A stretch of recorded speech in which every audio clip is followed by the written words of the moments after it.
Di dunia di mana kekuasaan seringkali diwariskan, seorang pria membangun kerajaannya sendiri dari nol hingga mencapai kesuksesan, dimulai dengan ketabahan dan ambisi.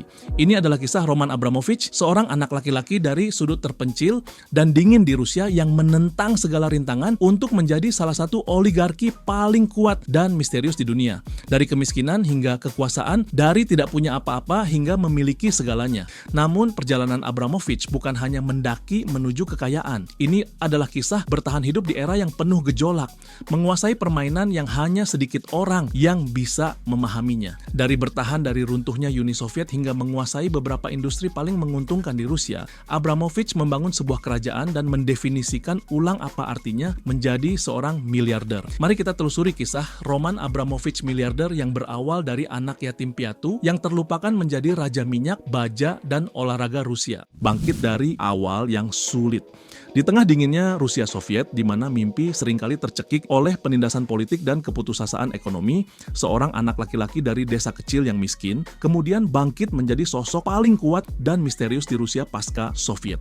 Abramovich tidak terlahir dengan keistimewaan, dia juga tidak memiliki koneksi seperti kebanyakan pesohor lainnya. Namun, ia memiliki sesuatu yang lebih berharga, pikiran yang tajam, visi yang berani, dan kemauan yang tak kenal lelah untuk bertahan hidup. Roman Abramovich menjadi salah satu oligarki paling terkemuka setelah membangun kekayaannya di bidang minyak dan aluminium. Di akhir tahun 1990-an, dia adalah seorang miliarder. Koneksinya dengan para pemimpin politik membantunya menavigasi dunia bisnis Rusia yang rumit, memberinya akses terhadap aset-aset negara yang menguntungkan. Namun, Abramovich tidak hanya berhenti di dunia bisnis, ia menjadi sosok yang kuat dalam masyarakat dan budaya Rusia. Namun, hal ini tidak terjadi dalam semalam.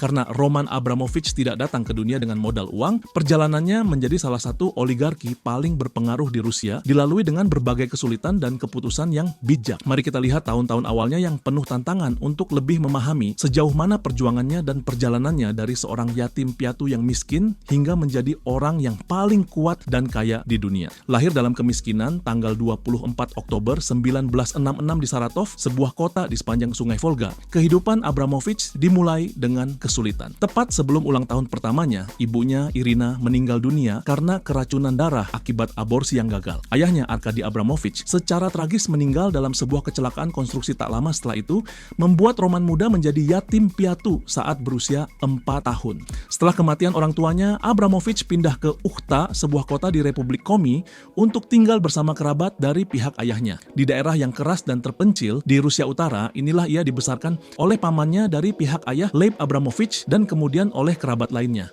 Kehidupan di Uni Soviet pada masa itu sangat sulit, terutama di kota kecil yang terisolasi seperti Ukhta, di mana sumber daya alam langka dan iklimnya ekstrim. Tahun-tahun awal Abramovich dilalui dengan kehidupan yang penuh penghematan sesuai dengan nilai-nilai komunis pada masa itu, namun kurangnya sumber daya juga menumbuhkan naluri kewirausahaannya. Di awal tahun 1980-an, saat Abramovich beranjak dewasa, Uni Soviet mulai terurai. Merasakan adanya perubahan, ia mendaftarkan diri ke Institut Transportasi Mobil Negara Moskow. Namun, dunia akademis tidaklah cukup bagi Abramovich yang jiwa kewirausahaannya sudah mulai bangkit. Dia keluar memilih jalan yang tidak pasti, namun memiliki potensi besar. Saat Roman masih remaja, Uni Soviet berada di ambang kehancuran.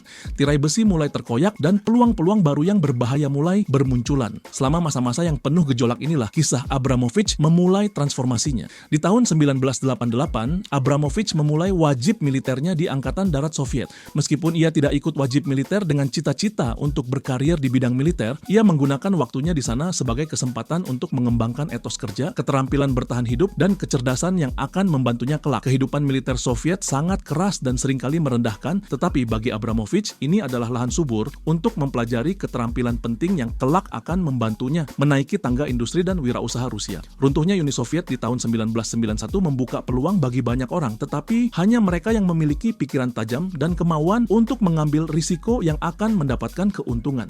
Abramovich memiliki keduanya. Segera setelah jatuhnya Uni Soviet, Abramovich pindah ke Moskow, di mana ia melihat sebuah peluang di tengah kekacauan yang terjadi. Waktunya sangat tepat. Liberalisasi ekonomi yang diperkenalkan oleh Mikhail Gorbachev di bawah perestroika memungkinkan perusahaan-perusahaan swasta, dan Abramovich memanfaatkan pergeseran ini. Dengan investasi sederhana dari tabungannya dan pinjaman kecil, ia mulai berbisnis. Awalnya menjual bebek plastik dan barang-barang konsumen lainnya. Awalnya ia bukanlah seorang pengusaha, dia adalah seorang pedagang. Menjual mainan plastik di jalanan Moskow, namun itu adalah sebuah permulaan. Dan selama tahun-tahun awal itu, Abramovich mempelajari sesuatu sesuatu yang akan segera dipahami oleh seluruh dunia. Permainan telah berubah dan siapapun yang memiliki keberanian untuk memainkannya bisa menang besar. Usaha awal ini meskipun sederhana merupakan langkah pertama dalam apa yang akan menjadi kebangkitan kekayaan yang menakjubkan. Masuk ke dunia bisnis. Runtuhnya Uni Soviet di tahun 1991 merupakan sebuah bencana besar. Ekonomi yang dikendalikan oleh negara runtuh dan sebagai gantinya sebuah dunia baru lahir. Dunia yang penuh dengan peluang dan bahaya. Dunia di mana kekayaan bukan hanya menjadi tolok ukur kesuksesan, melainkan juga kunci untuk meraih kekuasaan. Di dunia baru ini muncullah generasi baru pebisnis Rusia, para oligarki. Pertama-tama, mari kita pahami apa itu oligarki. Secara sederhana, oligarki adalah individu kaya yang memiliki pengaruh politik yang signifikan, seringkali di dalam industri yang penting bagi perekonomian suatu negara. Meskipun oligarki juga ada di negara-negara lain, oligarki Rusia menjadi terkenal karena kekayaan mereka yang tiba-tiba dan kedekatannya dengan kekuasaan politik. Banyak dari mereka memperoleh sumber daya dan aset negara yang sangat besar melalui cara-cara kontroversial selama transisi Rusia yang penuh gejolak menuju kapitalisme. Namun, untuk menjadi seorang oligarki, seseorang harus menavigasi jaringan kekuasaan, peluang, dan kekejaman yang kompleks. Dan Roman Abramovich siap untuk memainkan taruhan besar. Lagi pula, apa ruginya? Disinilah di tengah-tengah runtuhnya komunisme dan lahirnya tatanan kapitalis baru, muncul generasi baru orang-orang kuat yang disebut oligarki. Orang-orang ini melihat peluang di tengah kehancuran, dan Roman Abramovich meskipun belum menjadi nama besar, adalah salah satunya. Selama masa tugas singkatnya di Angkatan Darat Soviet, Abramovich dikatakan telah mengasah kemampuan bisnisnya dengan berdagang bensin curian, yang memberinya wawasan tentang ekonomi informal dan dasar-dasar perdagangan dalam situasi sulit. Setelah masa baktinya, Abramovich awalnya mendaftar di sebuah institut di Moskow, tetapi ia segera keluar untuk fokus pada dunia bisnis. Runtuhnya Uni Soviet di tahun 1991 menghadirkan peluang dan tantangan yang unik karena undang-undang privatisasi mengurangi pembatasan dan menciptakan pasar yang luas yang sering kali kacau, di mana usaha bisnis swasta menjadi lebih memungkinkan. Di tahun 1987, usaha pertama Abramovich adalah menjual bebek dan boneka plastik. Ya, konglomerat minyak ini memulai usaha bisnisnya dengan menjual boneka. Dengan modal awal yang tidak terlalu besar, ia dan istrinya, Olga, mendirikan sebuah perusahaan kecil yang memproduksi mainan plastik di apartemen mereka di Moskow. Usaha ini membutuhkan waktu berjam-jam, kurangnya pengalaman awal di bidang manufaktur, dan seringkali harus menghadapi pasar yang tidak stabil. Namun, bisnis mainan Abramovich tumbuh dengan baik, memberikan penghasilan yang sederhana namun stabil dan mengajarinya dasar-dasar bisnis yang penting seperti rantai pasokan, permintaan pelanggan, dan strategi penetapan harga. Bisnis mainan hanyalah permulaan. Dia dengan cepat belajar mengidentifikasi celah di pasar dan mulai memperluas dan berinvestasi pada barang dan jasa lainnya seperti parfum dan deodoran dengan nama-nama besar, memanfaatkan jaringan koneksinya yang terus berkembang. Usaha ini memberinya wawasan tentang dinamika permintaan dan memungkinkannya untuk memanfaatkan relasi di kalangan kapitalis yang baru berdiri di Moskow. Abramovich menghadapi banyak perjuangan sebagai pengusaha awal dalam ekonomi transisi Rusia. Ini termasuk rintangan logistik, karena jaringan manufaktur dan distribusi tidak dapat diandalkan dan seringkali membutuhkan hubungan lokal yang kuat atau suap untuk berfungsi secara efektif. Bahkan Abramovich telah mengakui bahwa ia menyuap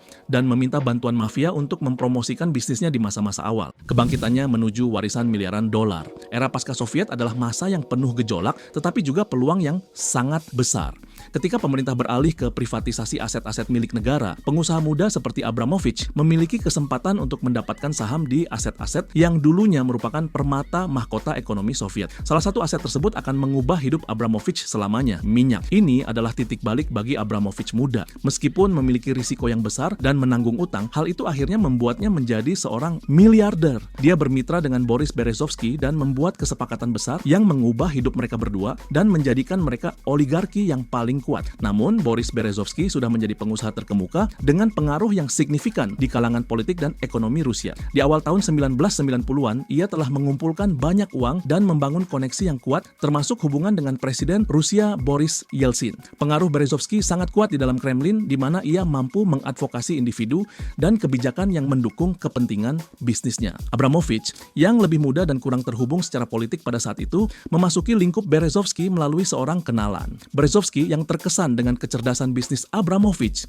membawanya di bawah sayapnya. Keduanya menjalin hubungan yang pada awalnya menguntungkan kedua belah pihak. Berezovsky memberikan akses dan dukungan politik, sementara Abramovich menyumbangkan ketajaman bisnis dan koneksinya yang terus berkembang di industri minyak. Kolaborasi bisnis besar pertama mereka dan salah satu kesepakatan yang mendefinisikan era oligarki Rusia adalah akuisisi Sibneft, sebuah perusahaan minyak Rusia. Kesepakatan ini merupakan simbol dari proses privatisasi pinjaman untuk saham Rusia di tahun 1990-an, di mana aset-aset negara dijual kepada investor swasta tertentu dengan harga yang jauh lebih rendah dari nilai sebenarnya. Di tahun 1995, dengan pengaruh politik Berezovsky dan kecerdasan finansial Abramovich, mereka berhasil mengakuisisi saham pengendali di Sibneft dengan harga sekitar 100 juta dolar Amerika Serikat, meskipun perusahaan itu bernilai miliaran dolar.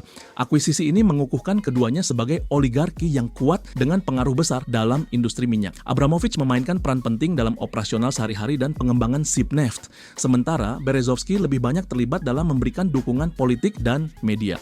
Kemitraan ini memungkinkan Abramovich dengan cepat mengumpulkan kekayaan yang signifikan, dan Sibneft kemudian tumbuh menjadi salah satu perusahaan minyak terbesar di Rusia, melipat gandakan nilainya berkali-kali lipat. Sibneft dengan cepat bertransformasi menjadi salah satu produsen minyak paling signifikan di Rusia, dan nilainya melambung tinggi membuat saham Abramovich bernilai miliaran. Namun, kemitraan mereka didasarkan pada kesepahaman pribadi dan bukan pada kontrak legal formal, yang kemudian menjadi isu yang diperdebatkan. Selain usahanya di bidang minyak, Abramovich memperluas bisnisnya ke sektor logam, terutama berinvestasi di bidang aluminium. Dia memasuki industri aluminium Rusia selama Perang Aluminium tahun 1990-an, sebuah masa persaingan sengit dan konflik atas sumber daya yang berharga. Dia akhirnya bermitra dengan Oleg Deripaska untuk membentuk Rusal, yang kemudian menjadi salah satu produsen aluminium terbesar di dunia. Abramovich kemudian menjual sahamnya di Rusal dengan keuntungan yang signifikan, menambah kekayaannya. Selain itu, Abramovich menunjukkan kemampuan yang cerdas untuk keluar dari investasi di saat yang tepat. Di tahun 2005, ia menjual 72,7%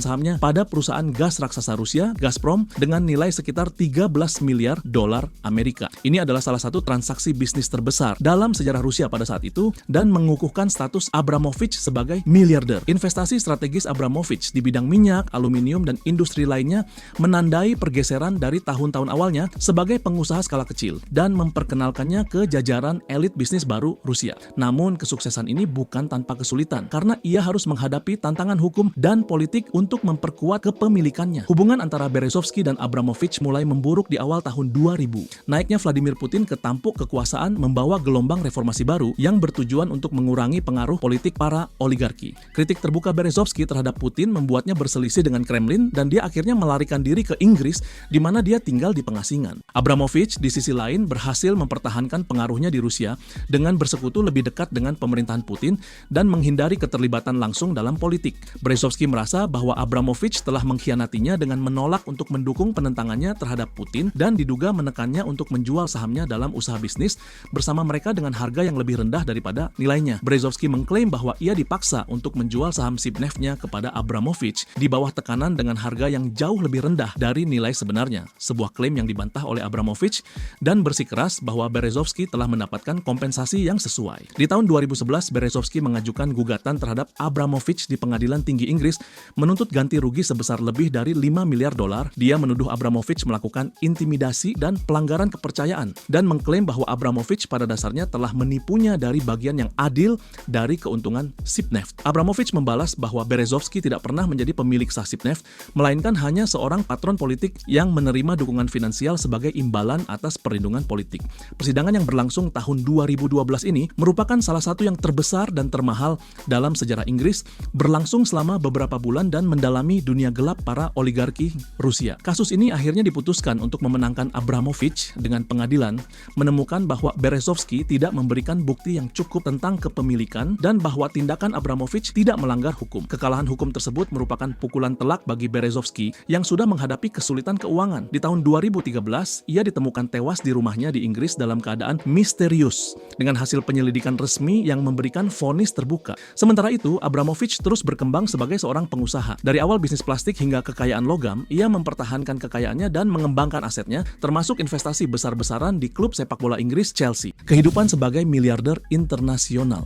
Melalui bisnis minyak dan investasi strategis, ia bangkit dari seorang anak yatim piatu menjadi seorang miliarder oligarki. Namun, terlepas dari kekayaannya yang luar biasa, dia tetap tidak tidak dikenal di barat sampai dia mengarahkan pandangannya ke Chelsea Football Club. Ketika itu, Chelsea adalah klub dengan sejarah yang panjang, namun dengan kekayaan yang semakin menipis. Mereka belum pernah memenangkan Liga Inggris sejak tahun 1955 dan nyaris saja mengalami kebangkrutan. Chelsea membutuhkan seorang penyelamat. Abramovich melihat kesempatan itu dan tidak melewatkannya. Di tahun 2003, Abramovich mengejutkan dunia olahraga dengan membeli Chelsea Football Club dengan harga 140 juta pound sterling. Pada saat itu, Chelsea bukanlah raksasa Eropa yang kita kenal sekarang, dan Abramovich melihat peluang tidak hanya untuk menyebarkan investasinya, tetapi juga untuk membuat pernyataan yang berani di panggung global. Pembelian Chelsea oleh Roman Abramovich bukan hanya tentang olahraga, ini tentang status, pengaruh, dan ambisi. Tidak ada yang pernah melihat sesuatu yang seperti itu. Dia siap untuk berinvestasi besar-besaran dan tanpa syarat, sesuatu yang belum pernah terjadi dalam sepak bola Inggris dalam skala tersebut. Langkah ini bukan hanya sebuah keputusan bisnis, yang sederhana ini adalah sebuah perubahan besar dalam dunia olahraga. Abramovich menjadi salah satu miliarder asing pertama yang memiliki klub sepak bola besar di Eropa, menciptakan sebuah tren yang akan mengubah olahraga ini selamanya. Bagi Chelsea, kedatangannya menandai sebuah era baru. Langkahnya bukan hanya tentang mengakuisisi sebuah klub. Abramovich menginginkan kesuksesan dan dia menginginkannya dengan cepat. Dalam beberapa bulan, ia menggelontorkan lebih dari 100 juta pound sterling, merekrut pemain-pemain terbaik dari seluruh Eropa, dan membentuk sebuah tim yang akan mengubah Chelsea menjadi salah satu tim kuat di Inggris dan Eropa. Untuk pertama kalinya, seorang pemilik klub mengubah permainan dengan tingkat investasi yang belum pernah terjadi sebelumnya. Pendekatan Abramovich tidak hanya mengganggu, tetapi juga revolusioner. Kedatangannya mengantarkan era di mana para miliarder akan membentuk kembali sepak bola selamanya. Ambisi Abramovich tidak mengenal batas. Di bawah kepemilikannya, Chelsea memecahkan rekor transfer, merekrut pemain-pemain elit, dan mendatangkan manajer seperti Jose Mourinho yang mengubah mentalitas tim. Tahun 2005, Abramovich melihat hasil pertama dari investasinya saat Chelsea mengangkat trofi Liga Premier. Di bawah asuhan manajer Jose Mourinho, sebuah budaya baru yang mengedepankan keunggulan, ketangguhan, dan rasa selalu ingin menang telah lahir. Namun kesuksesan tidak berhenti sampai di situ. Hasilnya langsung terlihat. Setelah Chelsea memenangkan gelar Liga Premier pertama mereka dalam 50 tahun, diikuti dengan berbagai trofi lainnya, termasuk 5 gelar Liga Premier, 5 piala FA, dan yang paling penting, gelar Liga Champions UEFA yang sulit dipahami. Di tahun 2012, Abramovich akhirnya mencapai puncak sepak bola Eropa. Setelah bertahun-tahun patah hati, Chelsea mengangkat trofi Liga Champions UEFA di Munich, memenuhi impian Abramovich dan mengukuhkan jejaknya dalam sejarah sepak bola. Dan bagi Roman Abramovich, kemenangan bukan hanya sebuah tujuan, itu adalah satu-satunya pilihan.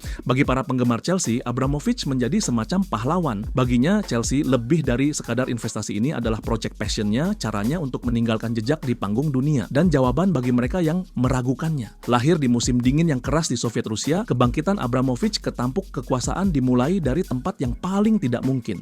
Dari awal yang sederhana, ia membangun sebuah kerajaan yang mencakup industri minyak dan gas hingga logam, dan pada akhirnya kemewahan dan olahraga. Kekayaannya diperkirakan mencapai hampir 10 miliar dolar di tahun 2024. Namun, kehidupan pribadi Roman Abramovich sama menariknya dengan kehidupan bisnisnya dan sering menjadi berita utama, terutama karena pernikahannya yang berulang kali dan dinamika keluarganya. Pernikahan pertama Abramovich adalah dengan Olga Lisova, seorang mantan pramugari. Mereka menikah di awal tahun 1990-an, dan pasangan ini dikaruniai seorang anak perempuan, Anna Abramovich. Pernikahan tersebut berakhir dengan perceraian, dan dikabarkan bahwa kenaikan Abramovich ke tampuk kekuasaan dan kekayaan turut andil dalam perpisahan pasangan ini karena kepentingan bisnisnya menjadi semakin besar. Istri keduanya adalah Irina, mantan pramugari Aeroflot. Mereka menikah tahun 1991 dan dikaruniai 5 anak: Arkady, Sofia, Ilya, Arina, dan Leah. Pernikahan ini berlangsung selama lebih dari 1 dekade sebelum berakhir di tahun 2007 dengan berbagai laporan yang menyatakan bahwa perpisahan itu terjadi secara damai. Irina dilaporkan menerima penyelesaian yang cukup besar setelah perceraian mereka,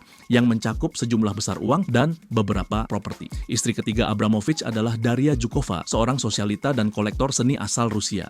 Mereka menikah tahun 2008 dan bersama-sama mereka memiliki 2 anak, seorang putra, Aaron Alexander, dan seorang putri, Leah. Zhukova dikenal karena perannya dalam kancah seni kontemporer dan keterlibatannya dengan Museum Seni Kontemporer Garasi di Moskow. Hubungan mereka bertahan hingga 2017 ketika mereka mengumumkan perpisahan. Meskipun berpisah, mereka tetap menjaga hubungan baik, terutama demi anak-anak mereka, dan mereka tetap menjadi orang tua bersama. Abramovich dikenal sebagai sosok yang menjaga kehidupan teman-teman, keluarganya secara relatif pribadi, meskipun ia sangat menyayangi anak-anaknya. Kekayaan dan ketenarannya tentu saja memberikan gaya hidup mewah bagi keluarganya, tetapi ia juga terlibat dalam pengasuhan mereka. Anak-anaknya dididik di sekolah-sekolah bergengsi di Rusia dan luar negeri, dan pengaruhnya di dunia seni, terutama melalui mantan istrinya, Daria Zhukova, juga berdampak terhadap keterlibatan mereka dalam masyarakat kelas atas dan kancah seni global. Sebagai seorang pria dengan kekayaan yang luar biasa, Abramovich tidak hanya sekadar menjalani hidup. Dia hidup dalam kemewahan yang tak tertandingi. Koleksi real estate-nya terbaca seperti peta lokasi-lokasi yang paling didambakan di dunia. Dia paling terkenal dengan rumah mewahnya seharga 140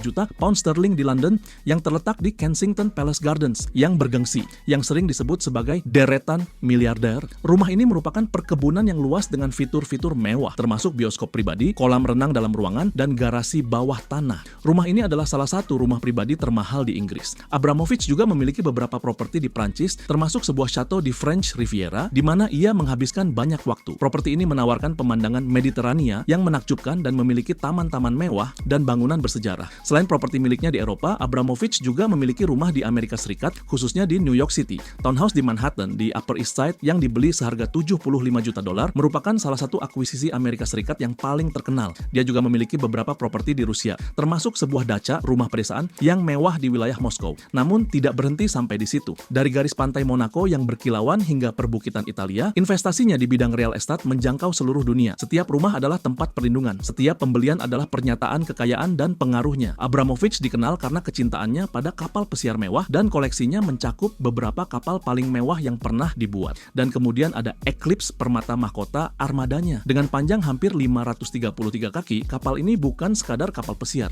Ini adalah istana terapung yang dilengkapi berbagai fasilitas, mulai dari kolam renang, ruang disko, hingga sistem pertahanan rudal. Ya, Anda tidak salah dengar, sistem pertahanan rudal. Dengan harga lebih dari $1 miliar, Eclipse adalah simbol selera Abramovich yang tak terbatas untuk hal yang mewah. Tak ada biaya yang disisihkan, tak ada detail yang terlalu kecil. Kapal ini dikatakan dapat menampung lebih dari 70 anggota kru, spa lengkap, dan bahkan kapal selam pribadi. Privasi dan kemewahan terbaik. Untuk melengkapi kapal pesiar mewahnya, Abramovich juga memiliki armada jet pribadi, memastikan perjalanannya semewah dan senyaman gaya hidupnya. Pesawat-pesawat jet ini termasuk Boeing 767-300ER yang dijuluki Bandit, tidak kurang dari sebuah rumah besar yang bisa terbang. Ini adalah pesawat khusus yang memiliki interior mewah dengan beberapa kamar tidur, ruang makan, ruang konferensi besar, dan kamar mandi berukuran besar.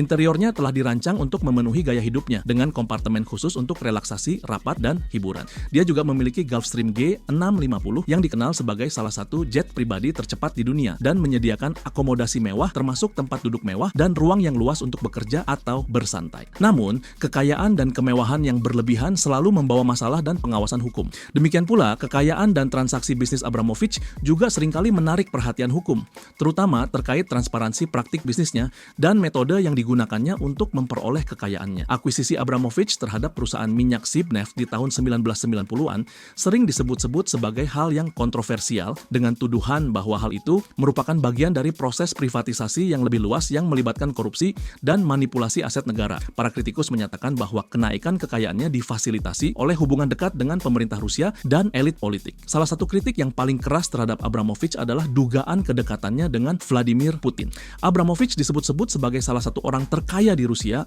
karena kemampuannya menjaga hubungan baik dengan Kremlin. Para kritikus berpendapat bahwa ia mendapat keuntungan dari dukungan negara dan perlakuan istimewa dalam urusan bisnisnya, termasuk melalui kesepakatan gas dan minyak milik negara. Meskipun Abramovich telah membantah adanya pengaruh politik yang tidak semestinya, kedekatannya dengan tokoh-tokoh kuat Rusia masih menjadi bahan perdebatan.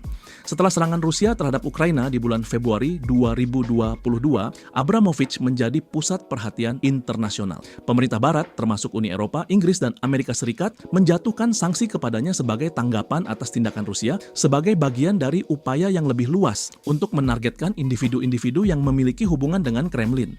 Di bulan Maret 2022, setelah serangan tersebut, pemerintah Inggris menempatkan Abramovich di bawah pembekuan aset dan larangan bepergian dengan alasan kedekatannya dengan Putin sebagai faktor kunci. Aset-asetnya termasuk Chelsea FC dibekukan dan dia dilarang menjual klub. Uni Eropa dan Amerika Serikat juga menjatuhkan sanksi yang sama, memblokir kemampuannya untuk mengakses asetnya di luar negeri. Selain itu, aset-asetnya termasuk kepemilikan berharga di berbagai sektor seperti energi, pertambangan, dan real estate juga menjadi sasaran.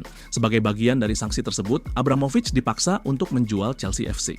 Dia awalnya mencoba menjual klub ke konsorsium yang dipimpin oleh Todd Boehly, seorang investor Amerika Serikat dengan harga sekitar sebesar 4,25 miliar pound sterling. Kesepakatan itu terjadi di bulan Mei 2022, menandai berakhirnya kekuasaan Abramovich selama hampir 2 dekade di klub tersebut. Aset Abramovich termasuk perusahaan investasinya, Millhouse Capital, saham di perusahaan-perusahaan seperti Evraz, raksasa baja Rusia, dan serangkaian perwalian dan kepemilikan di luar negeri yang terkait dengan kekayaannya. Di tahun 2022, tepat sebelum sanksi diberlakukan, Abramovich menggunakan jaringan perusahaan yang kompleks untuk melepas beberapa aset, termasuk saham besar di mesin pencari Rusia, Yandex. Sejumlah dokumen yang bocor juga menunjukkan sejumlah properti yang sebelumnya tidak diungkapkan oleh miliarder Rusia yang terkena sanksi Roman Abramovich. Selain 6 kapal pesiar senilai setidaknya $1 miliar yang sebelumnya telah diketahui publik, dokumen-dokumen tersebut yang diberikan kepada Organized Crime and Corruption, Reporting Project dan mitranya, termasuk Forbes, mengungkapkan bahwa Abramovich memiliki setidaknya 10 kapal pesiar dan kapal lainnya melalui perusahaan-perusahaan dan perwalian di luar negeri.